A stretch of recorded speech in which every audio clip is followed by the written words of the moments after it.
Hi friends, welcome to మన Bommarillu. Upcoming రివ్యూలోకి వెళ్ళిపోదాం. Night అవుతుంది. అపూర్వ పెట్టించిన రౌడీలు డిఎన్ఏ రిపోర్ట్స్ పాజిటివ్ వచ్చే ల్యాబ్ టెక్నీషియన్ లైక్ డాక్టర్ ఉంటారు కదా, స్పెసిఫిక్ డాక్టర్, వాళ్ళ ఇంటికి వెళ్తారు. ఏంటి సార్, మా అపూర్వ మేడం డిఎన్ఏ రిపోర్ట్లని మార్చమని మీకు ఎన్నిసార్లు ఫోన్ చేసి చెప్పినా మార్చనంటున్నారంట అని అంటారు రౌడీలు. అవును, ఎలా మారుస్తామండి, అది కోర్ట్ ఆర్డర్, మీరు బెదిరిస్తే మార్చేస్తానా అని అంటాడు ఆ డాక్టర్. ఓ, అందుకే మిమ్మల్ని మేమేమీ అనము, మీ పిల్లల్ని చంపేస్తామని చెప్పి వాళ్ళ ఇద్దరి పిల్లల మెడపై కత్తి పెడతారు ఆ రౌడీలు. వద్దు వద్దు, మీ కాలు పట్టుకుంటాను, మమ్మల్ని వదిలేయండి, మీరు చెప్పినట్టే ఆ డిఎన్ఏ రిపోర్ట్లని మారుస్తాను అని ఒప్పుకుంటారు డాక్టర్. ఆ రౌడీ చాలా హ్యాపీగా ఫీల్ అవుతాడు. కరెక్ట్గా అదే టైంకి అక్కడ కరెంటు పోతుంది. రేయ్, ఏమైందిరా, కరెంటు పోయిందేంటి అని చుట్టూ చూస్తూ ఉంటారు. అలా ఇంకా ఒక పావుగంట తర్వాత కరెంటు వస్తుంది. చూసేసరికి మెయిన్ రౌడీ ఒక్కడే ఉంటాడు. వాడి చుట్టుపక్కల ఉండే 4-5 రౌడీలు ఎవ్వరూ ఉండరు. ఇంక వెనక్కి తిరిగి చూసేసరికి చెర్రీ వాడిని మొహం మీద కొడతాడు. ఏయ్, ఎవరు మీరు అని అంటారు. ఈలోపు కృష్ణప్రసాద్ వాడి చేతులు కాళ్ళు కట్టేస్తాడు. రేయ్, మేము చెప్పినట్టు చేయకపోతే నిన్ను పోలీసులకి అప్పచెప్తాను. ఒక డాక్టర్ని ఇంటికొచ్చి బెదిరించినందుకు నీపై కేసు ఫైల్ అవుతుంది. ఫోన్ చేయమంటావా అని అంటారు కృష్ణప్రసాద్. ఎవర్రా మీరు, ఇంతకీ మా వాళ్ళెక్కడా అని అడుగుతాడు ఆ రౌడీ. వాళ్ళు ఎక్కడున్నారో చెప్తాను, కానీ ముందు నువ్వు అపూర్వకి ఫోన్ చేసి డిఎన్ఏ రిపోర్ట్లు మార్చేశారని, ఇంకా ఎలాంటి ప్రాబ్లం ఉండదని చెప్పు, అప్పుడే నువ్వు ప్రాణాలతో బయటపడతావు అని అంటాడు చెర్రీ. సరే చెప్తాను అని ఆ రౌడీ ఇంకా చేతులు కాలు కట్టేయడంతో చెర్రీయే ఫోన్ చేసి స్పీకర్లో పెట్టి అపూర్వకి ఫోన్ చేస్తాడు. హలో, వెళ్ళావా, ఆ డాక్టర్ పని అయ్యిందా అని అడుగుతుంది అపూర్వ. అయిపోయింది మేడం, ఆ డాక్టర్ నా కాలు పట్టుకొని డిఎన్ఏ రిపోర్ట్లని మారుస్తానని చెప్పాడు మేడం అని అంటాడు ఆ రౌడీ. సూపర్ రా, నీకు పంపించాల్సిన దానికంటే 2 రెట్లు ఎక్కువే పంపిస్తాను, థ్యాంక్ యూ అని కాల్ కట్ చేసి హ్యాపీగా ఫీల్ అవుతుంది అపూర్వ. అమ్మాయి, ప్లాన్ సక్సెస్ అయిందా అని అడుగుతుంది గోరింటాక్ పిన్ని. అయ్యింది పిన్ని, రేపు పొద్దున్న కల్లా కోర్టులో డిఎన్ఏ రిపోర్ట్స్లో భూమి శరత్చంద్రబావ కూతురు కాదని అందరి ముందు నిరూపణ అవుతుంది. అప్పుడు అది కన్న కూతురు కాదు కాబట్టి జైలుకి పంపిస్తారు. అక్కడ నేను పెట్టే కిలేడి ద్వారా భూమి శాశ్వతంగా అందరికీ దూరం అయిపోతుంది పిన్ని అని ఎంతో హ్యాపీగా ఫీల్ అవుతుంది అపూర్వ. ఇది ఇలా ఉండగా వంశీ బాగా ఆలోచించుకొని, నన్ను ఈ టైంలో కాపాడేది ఒక్కరు గగన్ బావ దగ్గరికి వెళ్ళి డబ్బు అడుగుతాను. ఎలాగో శరత్చంద్రకి గగన్ బావకి పడదు కాబట్టి నాకు ఎలాంటి ప్రాబ్లం ఉండదు. అసలు వాళ్ళ ఎవ్వరికి నాపై కొంచెం కూడా డౌట్ రాదు. అమ్మా నాన్నని అడిగితే దొరికిపోతాను కాబట్టి నాకిప్పుడు గగన్ బావే దిక్కు అని చెప్పి వంశీ గగన్ వాళ్ళ ఇంటికి బయలుదేరతాడు. గగన్ బావా అని పిలుస్తూ ఉంటాడు వంశీ. అప్పుడే శారద, పూర్ణిమ హాల్లోకి వస్తారు. వంశీ, ఏంటి ఇలా వచ్చావు, రా కూర్చో నాన్న అని ఇంకా వంశీని మర్యాదగా అంతా చేస్తూ ఉంటారనమాట శారద. ఎలా ఉన్నారు అత్తయ్య గారు, బాగున్నారా అని అడుగుతాడు వంశీ. బానే ఉన్నాం, నువ్వెలా ఉన్నావు బాబు, ఇందు అత్తయ్య మావయ్య అందరూ బాగున్నారా అని అడుగుతారు. అమ్మా నాన్న అందరూ బాగున్నారు, గగన్ బావతో చిన్న పని పడి వచ్చానండి అని అంటాడు వంశీ. అప్పుడే ఇంకా గగన్ కిందకి వస్తారు. ఏంటి వంశీ బావా, ఇక్కడికి ఇలా వచ్చావు ఈ టైంలో అని అడుగుతారు గగన్. ఏం లేదు బావా, నేను ఒక చిన్న ఎమర్జెన్సీలో ఉన్నాను, నాకు అర్జెంటుగా ఒక 50 లక్షలు కావాలి, నేను టైం చూసుకొని నీకు ఇచ్చేస్తాను బావా, ప్లీజ్ బావా అని అంటారు వంశీ. ఒక్కసారిగా గగన్ అయితే షాక్ అయిపోతాడు. నేను ఇవ్వడానికి నాకేమి ఇబ్బంది లేదు, కానీ అంత అమౌంట్ ఇప్పుడు ఎందుకో తెలుసుకోవచ్చా అని అడుగుతారు గగన్. అమ్మో, నాకు తెలిసిలా అడుగుతారని అని మనసులో అనుకుంటూ, అంటే నా ఫ్రెండ్ ఒకడున్నాడు బావా, అతనికి యాక్సిడెంట్ అయ్యింది, ఖచ్చితంగా ఆర్గాన్స్ అనేవి ట్రాన్స్ప్లాంట్ చేయాలి అంటున్నారు. సమయానికి వాడికి ఎవ్వరూ లేరు, అన్నీ నేనే అనుకుంటాడు, అందుకే వాణ్ణి కాపాడాలనుకుంటున్నాను, అమ్మా నాన్నకి ఈ విషయం చెప్పాలి అంటే వాళ్ళు ఖచ్చితంగా నీకెందుకురా అనవసరమైన తలనొప్పి అంటారు. సాటి మనిషి చావు బ్రతుకుల్లో ఉంటే మానవత్వంతో హెల్ప్ చేయడం అనేది మనిషి యొక్క లక్షణం కదా బావా అని ఇంకా నటిస్తూ ఉంటాడు వంశీ. వంశీ, నీ గురించి నాకు తెలుసు. నువ్వు చాలా మంచివాడివి. ఒక మనిషి ప్రాణాలు కాపాడాలనుకుంటున్నావు, అందులో తప్పేముంది? 1 మినిట్ అని 50 lakhsకి చెక్ రాస్తూ ఉంటాడు గగన్. అమ్మయ్యా, సెంటిమెంట్ వర్కౌట్ అయింది. ఇప్పుడు ఆ దీప నా ఎక్స్ గర్ల్ ఫ్రెండ్ అనే పీడ నాకు పోతుంది, నేను హ్యాపీగా ఉండొచ్చు అని మనసులో అనుకుంటూ హ్యాపీగా ఫీల్ అయ్యాడు. తిరిగి చూసేసరికి భూమి అప్పుడే ఇంటి లోపలికి నడుచుకుంటూ వస్తుంది. ఒక్కసారిగా భూమిని చూసి షాక్ అయిపోతాడు వంశీ. భూమి భూమి ఇక్కడుందేంటి బావా అని అడుగుతాడు వంశీ. తను ఎలాంటి తప్పు చేయలేదు అల్లుడు గారు, అందుకే తను మా ఇంట్లోనే ఉంటుంది. ఆ అపూర్వ రౌడీయిజానికి భయపడి తనని మా ఇంట్లోనే దాచిపెట్టాం. ఏంటి వంశీ గారు, ఎందుకంత ఫీల్ అవుతున్నారు అని అడుగుతారు శారదా. అలాంటిదేమీ లేదత్తయ్యా, అంటే తనపై నేరం మోపబడింది కదా, అందరూ తనే హత్య చేసిందని బలంగా నమ్ముతున్నారు, అందుకే అని చెక్ తీసుకొని థ్యాంక్స్ బావా, నీ సహాయాన్ని నేను ఎప్పటికీ మర్చిపోలేను అని భూమికి మొహం చూపించకుండా దొంగతనంగా అలా టెన్షన్ పడుతూ వెళ్ళిపోతూ ఉంటాడు వంశీ. కరెక్ట్గా అప్పుడే వంశీ మెడలో చైన్ని చూస్తుందనమాట భూమి. ఆ చైన్ని చూడగానే ఒక్కసారిగా భూమికి ఎప్పుడైతే శరత్చంద్ర గెస్ట్ హౌస్కి వెళ్తుందో అప్పుడు లైట్ వేసినప్పుడు తన చైన్ అయితే పట్టుకొని చూస్తుంది కదా భూమి, వంశీ చైన్ని ఆ చైన్ లాగే అనిపిస్తుంది. ఒక్కసారిగా ఇంకా పరిగెత్తుకుంటూ గగన్ దగ్గరికి వెళ్ళి ఏవండి ఏవండి, నాకెందుకో నాన్నని చంపాలనుకుంది, ఆ వంశీని అనిపిస్తుందండి అని అంటుంది భూమి. హేయ్, నీకేమైనా పిచ్చా? అయినా వంశీ బావ ఎందుకు చంపాలనుకుంటాడు? తను అలాంటి వాడు కాదు, నువ్వేదో పొరబడుతున్నావు, గో అండ్ గెట్ యూర్ అని చెప్పి అని అంటాడనమాట గగన్. అయ్యో ఏవండి, అతని మెల్ల చైన్ చూసారా? నేను అదే చైన్ని చూశానండి ఆ రోజు, అందుకే ఒక్కసారి నా మాట విని అతన్ని ఫాలో అవుదాం, అప్పుడు ఖచ్చితంగా నిజం తెలుస్తుందండి అని అంటుంది భూమి. భూమి, లేదమ్మా, నువ్వు పొరబడుతున్నావు, వంశీ చాలా మంచి అబ్బాయి అని అంటారు శారదా. అయ్యో ఆంటీ, అందరూ పైకి మంచితనంగానే కనబడతారా ఆంటీ, కానీ ఎవరి మనసులో ఎలాంటి ఉద్దేశం ఉంటుందో ఎవరికి తెలుసు, కాబట్టి ఒక్కసారి నా మాటను నమ్మండి ఆంటీ అని అంటుంది భూమి. సరే, సమస్య నీది కాబట్టి రేపు కోర్టులో శిక్ష పడబోయేది నీకు కాబట్టి ఈ విషయంలో నేను నీకు సహాయం చేస్తాను, రా ఫాలో అవుదాం అని గగన్ వెళ్తారు. హ్యాపీగా ఫీల్ అవుతూ ఇంకా భూమి కూడా గగన్ వెనకాలే వెళ్ళి ఆ వంశీని ఫాలో అవుతూ ఉంటారు. ఇంకా వంశీని ఫాలో అవుతే వంశీ హాస్పిటల్కి వెళ్లకుండా వేరే రూట్లో వెళ్తూ ఉంటారు. ఇదేంటి, వంశీ హాస్పిటల్కి వెళ్తానన్నాడు కదా అని అంటారు గగన్. అదేనండి నేను చెప్తున్నాను, అతను ఖచ్చితంగా అబద్ధమే చెప్తున్నాడు, ఇప్పుడు ఫాలో అయితే తెలిసిపోతుంది కదా అని అంటుంది భూమి. ఇంకా అలా దూరం నుండి చూస్తూ ఉండేసరికి వంశీ తన ఎక్స్ గర్ల్ ఫ్రెండ్ తన్నైతే కలుస్తాడనమాట. ఇంకా ఒక్కసారిగా షాక్ అయిపోతాడు గగన్.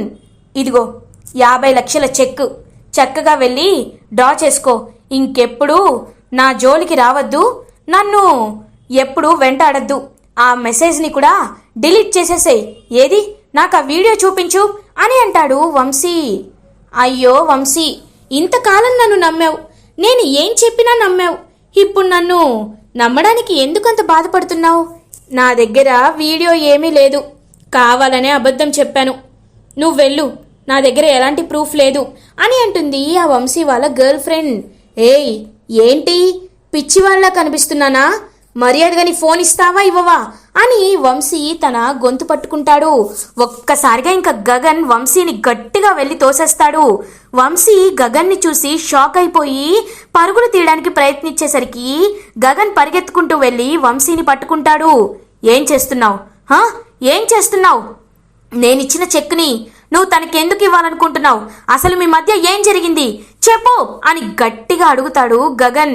హేయ్ ఏంటి గుడ్లప్పగించుకొని చూస్తున్నావు? నీకు ఏదో నిజం తెలిసే ఉంటుంది, చెప్పు చెప్పు అని అడుగుతుంది భూమి వంశీ వాళ్ళ గర్ల్ ఫ్రెండ్ని. చెప్తాను, నన్ను భయపెట్టకండి, నిజం చెప్తాను అని జరిగిందంతా చెప్తుందనమాట. శరత్చంద్రని పొడవడానికి వంశీ వెళ్ళాడని, హత్యాయత్నం చేశాడని, భూమిపై నెట్టేశారని, ఇదంతా కళ్ళ కట్టినట్టు తను ప్రెగ్నెంట్ అని అన్ని విషయాలు చెప్తుంది వంశీ వాళ్ళ గర్ల్ ఫ్రెండ్. ఒక్కసారిగా గగన్ వంశీ చెంప పగలకొట్టి, ఛీ, నువ్వు ఇలాంటి దుర్మార్గుడివని అస్సలు అనుకోలేదు. ఇప్పుడు తన్ని ప్రేమించావు, ప్రేమించడంలో తప్పులేదు, కానీ నువ్వు ఇలా ప్రవర్తించడమే తప్పు.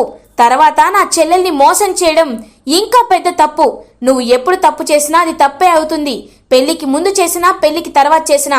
కాబట్టి నిన్ను, మనిషి ప్రాణాలు తీయాలనుకున్న నిన్ను అస్సలు విడిచిపెట్టకూడదు అని చెప్పి ఇంకా గగన్ అయితే వంశీని కార్ డిక్కీలో వేసుకొని వెళ్ళి సేఫ్గా ఒక ప్లేస్లో దాచిపెడతాడు. భూమి చాలా హ్యాపీగా గగన్ వైపు చూస్తూ, థ్యాంక్ యూ అండి, థ్యాంక్ యూ సో మచ్, మీరు నన్ను కాపాడారు అని అంటుంది భూమి. ఇంకా గగన్ అలా భూమి వైపు చూస్తూ ఉంటాడు. ఇది ఇలా ఉండగా భూమికి ఫోన్ వస్తుంది. హలో భూమి, నువ్వు చెప్పిన ప్లాన్ని అమలు చేశాం. వాడు అపూర్వతో మనం అనుకున్నట్టే చెప్పాడు అని అంటారు cherry. Thank you cherry, thank you so much అని అంటుంది భూమి. ఇంకా అలా హ్యాపీగా భూమి అయితే అన్ని సమస్యలు క్లియర్ అయిపోయాయని ప్రశాంతంగా ఉంటుంది. ఇది ఇలా ఉండగా మార్నింగ్ అవుతుంది. కోర్టులో డిఎన్ఏ రిపోర్ట్స్ని సబ్మిట్ చేసేసరికి అపూర్వ చాలా హ్యాపీగా ఫీల్ అవుతుంది. డిఎన్ఏ రిపోర్ట్స్ పాజిటివ్ రావడంతో షాక్ అయిపోతుంది అపూర్వ. ఇంకా వెంటనే జడ్జ్ అయితే, కరెక్టే, నువ్వు శరత్చంద్ర కన్న కూతురివే, కానీ ఇంకా బలమైన సాక్ష్యాలు కావాలి అని జడ్జ్ చెప్పడంతో అక్కడికి వంశీని తీసుకువస్తారు గగన్. ఒక్కసారిగా షాక్ అయిపోతారు ఇందు వాళ్ళ ఫ్యామిలీ. ఇంకలా గగన్ అయితే మొత్తం జరిగిందంతా కళ్ళకు కట్టినట్టు చెప్తారనమాట. ఒక్కసారిగా ఇంకా అదంతా విని అపూర్వ షాక్ అయిపోతుంది.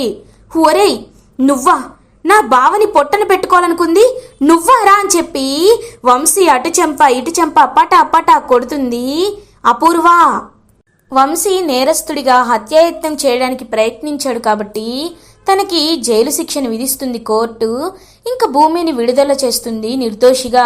హ్యాపీగా భూమి అలా బయటికి వచ్చి గగన్ దగ్గరికి వెళ్ళి, ఏవండి, మీరు చేసిన మేలుని ఈ జన్మలో మర్చిపోలేను అని అంటుంది భూమి.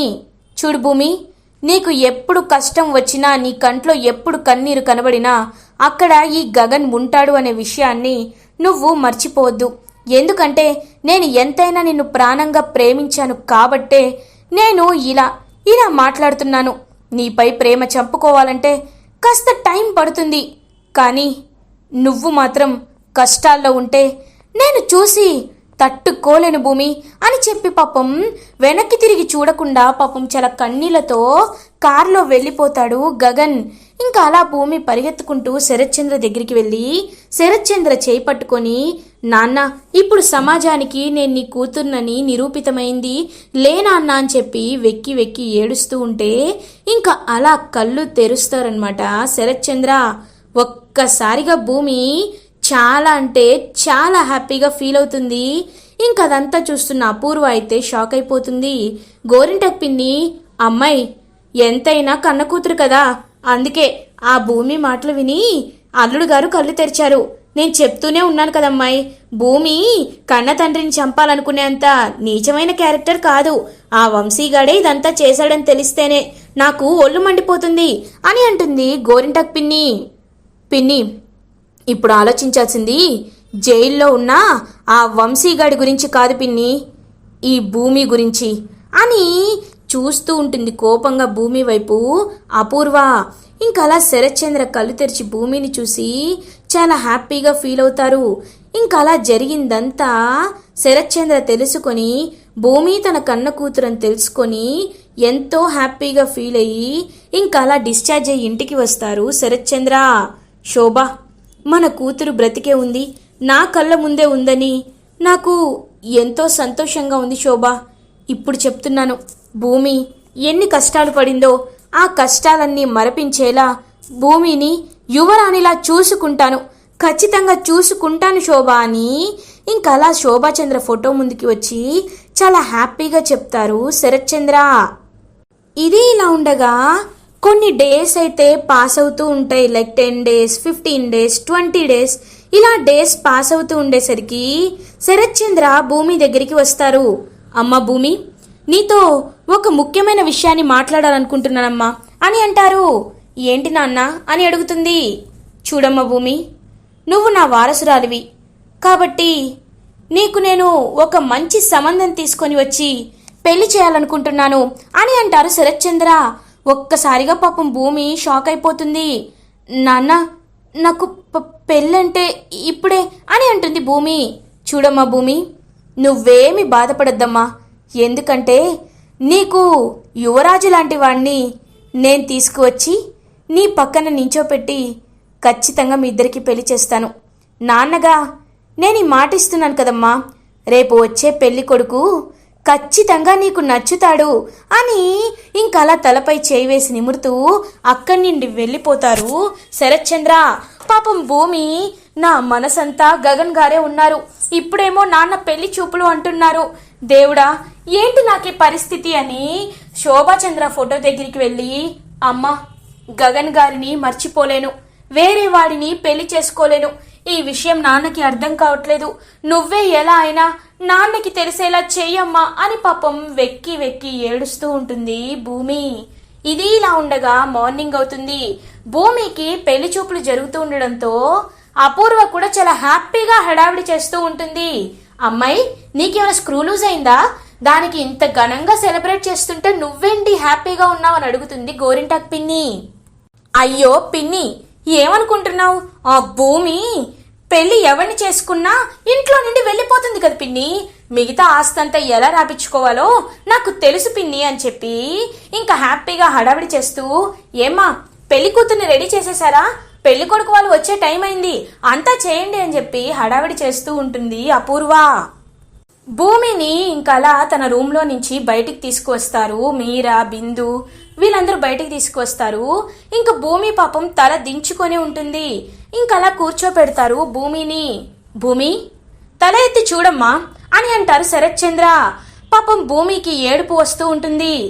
అమ్మా భూమి, ఒక్కసారి నేను చెప్పేది వినమ్మా, తల పైకెత్తి చూడు అని ఇలా తల పైకెత్తి చూసేసరికి అక్కడ గగన్ ఉంటాడు. గగన్ని చూసి ఒక్కసారిగా స్టన్ అయిపోతుంది భూమి. నాన్న, నేను చూస్తుంది గగన్ గారినేనా అని అడుగుతుంది భూమి. అవునమ్మా, నువ్వు చూస్తుంది గగన్నే అని అంటారు శరత్ చంద్ర. ఒక్కసారిగా భూమి షాక్ అయిపోతుంది. అపూర్వ, బావా ఏంటి బావా ఇది అని అడుగుతుంది. నోర్మొయ్ అపూర్వ, ఇంకొక్క మాట కూడా నీ నోట్లో నుండి బయటికి రావడం నాకు ఇష్టం లేదు, తెలిసిపోయింది, నాకంతా తెలిసిపోయింది అని ఫ్లాష్ బ్యాక్ చెప్తారు శరత్ చంద్ర. ఇంకా అలా శరత్ చంద్ర నడుస్తూ వెళ్తూ ఉంటే అప్పుడే కరెక్ట్గా అపూర్వ అండ్ గోరింటాకు పిన్ని మాట్లాడుకుంటూ ఉంటారు.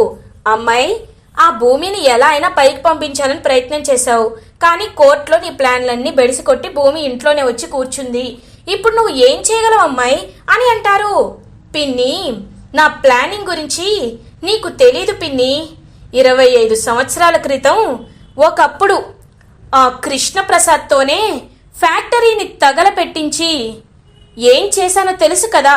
ఆ కృష్ణప్రసాద్కి పెళ్ళయిందని తెలిసి కూడా మీరాకి అంటగట్టాను. ఆ గగన్ వాళ్ళని రౌడీలతో వెంబడించి పైకి పంపించాలనుకున్నాను. అలా అలా బావకి వాళ్ళకి శత్రుత్వం పెంచాను. అలాంటిది ఇప్పుడు నేను ఇంకేమీ చెయ్యలేనప్పిని అని అపూర్వ చెప్పిన మాటలు విని ఒక్కసారిగా షాక్ అయిపోతారనమాట శరత్ చంద్ర. అంటే కృష్ణప్రసాద్ మీరా పెళ్లి పకడ్బందీగా కావాలని పెళ్లి చేయించింది ఈ అపూర్వనేనా అని ఇంకా భూమి వాళ్ళ వీళ్ళని, ఈ గగన్ వాళ్ళ ఫ్యామిలీని కూడా రౌడీలను వెంట పడించి మరీ చంపించాలనుకోవడం కానీ అదంతా తెలుసుకొని ఇంకా పాపం షాక్ అయిపోయి చాలా బాధపడతారనమాట శరత్ చంద్ర.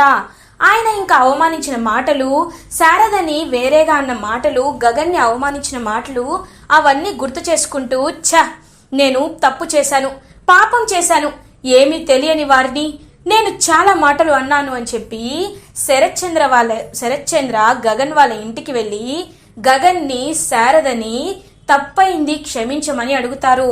చూడు గగన్, నా కూతురు నిన్ను ప్రాణానికి ప్రాణంగా ప్రేమిస్తుంది, నేను తన తండ్రినని తెలియక ముందే తను నీతో ప్రేమలో పడింది.